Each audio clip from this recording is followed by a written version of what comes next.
کہتے ہیں کہ ایک تو بات سمجھ میں آتی ہے کہ نبی اکرم صلی اللہ علیہ وسلم کو تصور میں لے آنا، کچھ لوگ کہتے ہیں کہ خدا کو تصور میں لے آؤ اور خدا کے لیے تم بیٹھ جاؤ، خدا کو یاد کرنا ورد کرنا تو ٹھیک ہے، تو وہ خدا کو ذہن میں یا تصور میں کیسے لایا جا سکتا ہے؟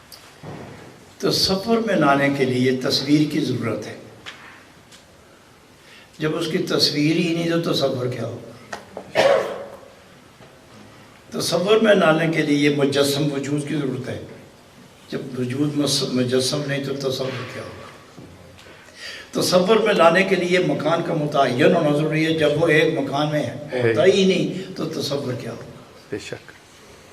تصور اس کا کرو، اگر خدائی کا خیال کرنا ہے تو پھر اس کا خیال کرو کہ جو خدا کی بارگاہ میں حاضر رہتا ہے.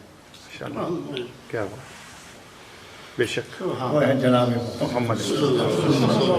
اس لیے فرمایا فتبعونی، خدا کی طرف جانا چاہتے ہو فتبعونی. تمہیں کیا پتہ ہے، میرے پیچھے ہو، میں جانتا ہوں وہ کہاں ہے.